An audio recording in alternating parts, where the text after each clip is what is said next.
So I was recently reading the first revelation of the Quran, and I've noticed something very interesting. Uh, I don't know how did I miss it so many times that I've read it before, and I've had people recite it to me. Yet somehow everyone seems to be missing it. We all together have been missing it somehow.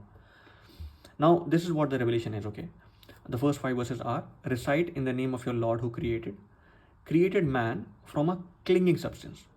Recite, and your Lord is the most generous, who taught by the pen, taught man that which he knew not.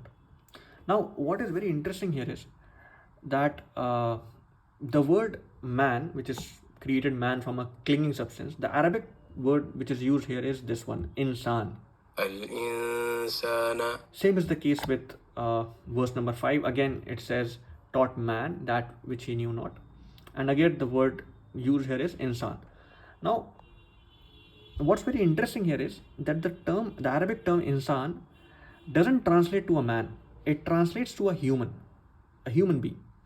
The Arabic term for man is bashar or rajul. Yet somehow, and I've read this, this exact translation pretty much every time I've read an English translation, most of them have this term called man. They translate insan as man. And that kind of got me thinking that why nobody seems to have a problem with it, why nobody seems to view it as an inaccuracy. And the reason for this is that our collective memory of what human history is has been told from the perspective of men. It is the history of humanity is the history of decisions that men took, things that men felt were right, things that men felt was, passions that inspired men. It is about our triumphs and our failures. Women have become relevant to the process of storytelling or narrative building like roughly 50-60 years ago, which is not a very long duration if you compare it to the overall history of humanity.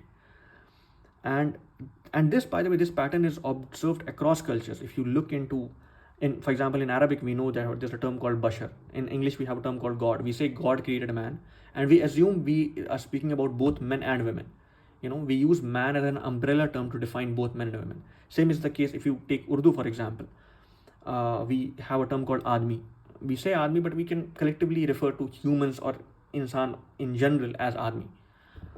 Now, but that's what I find very interesting, because for some reason the speaker of the Quran does not seem to be abiding by the standard framework of storytelling. For Muslims, I can understand how we view these verses of who the speaker was, but I would say even for a non-Muslim, I think the obvious question to be asked here is that why is the speaker not abiding by those standard narratives that we have, collectively as a humanity?